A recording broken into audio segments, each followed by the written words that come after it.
హనుమకొండ జిల్లా కమలాపూర్ మండల కేంద్రంలో 3 రోజుల క్రితం రేణుశ్రీ అనే మహిళ నీటి సొంపులో పడి అనుమానాస్పదంగా మృతి చెందారు.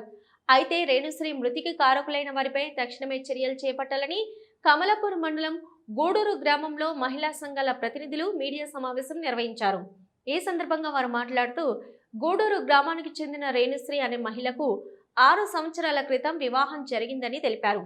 అయితే తనకు ఇప్పటి వరకు సంతానం కలగకపోవడంతో తన భర్త, అత్తమామలు, ఆడపడుచులు తరచూ వేధించేవారని పేర్కొన్నారు.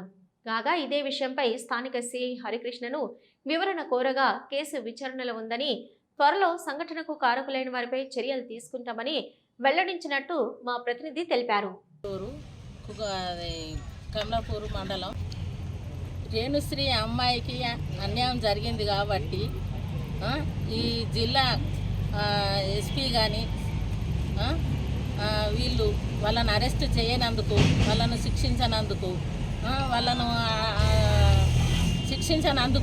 వాళ్ళను అరెస్ట్ చేయనందుకు ఈ మన కలెక్టరే కానీ జిల్లా ఎస్పీ కానీ డిఎస్పీ కానీ ఎస్ఐ కానీ ఎవరు వాళ్ళను అరెస్ట్ చేయకుండా, వాళ్ళను తగిన చర్య తీసుకోకుండా వాళ్ళను అట్లనే వదిలిపెట్టినందుకు, ఈ అమ్మాయికి అన్యాయం జరిగినందుకు వాళ్ళకు తగిన చర్య తీసుకోవాలని ఈ రేవంత్ రెడ్డి గారు ఈ ప్రభుత్వ ఉద్యోగస్తులని ఆయనను సస్పెండ్ చేసుడా, లేకుంటే మరి వాళ్ళకు జైలు శిక్ష విధించుడా, ఏదైనా మీరు ఈ అమ్మాయికి న్యాయం చేకూర్చాలని, తల్లిదండ్రుల ఆవేదనను వాళ్ళను ఓదార్చాలని, చేకూర్చాలని మేము డిమాండ్ చేస్తున్నాం సార్.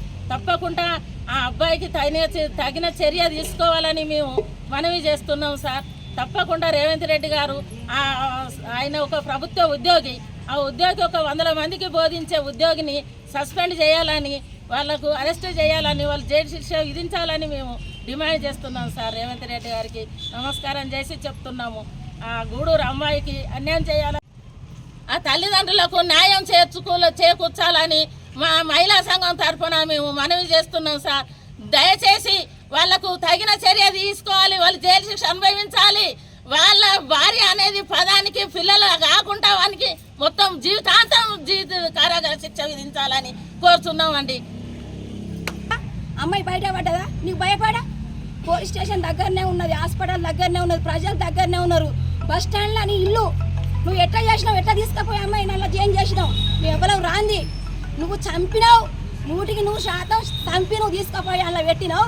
మా వాళ్ళ డాడీకి వాళ్ళ మమ్మీకి ఫోన్ చేసినావు, మాకు న్యాయం కావాలి. ఇప్పటికి 3 రోజులు ఎందుకు తీసుకుపోలేదు పోలీసు వాళ్ళు? గవర్నమెంట్ ఎందుకు తీసుకుపోలేదు? వాళ్ళు ఎందుకు అరెస్ట్ చేయలేదు? మేము కమలాపూర్లో చేయాలా, గూడూరులో చేయాలా, కర్మాలో చేయాలా, కలెక్టర్ దగ్గరికి పోవాలా? మహిళలం అందరం ధర్నా చేస్తాం, మాకు న్యాయం కావాలి, తల్లిదండ్రికి న్యాయం కావాలి, జాబు పోవాలి. ఇట్లా జరిగినందుకు వాళ్ళ తగిన చర్య తీసుకుంటేనే మనం మనుషులం.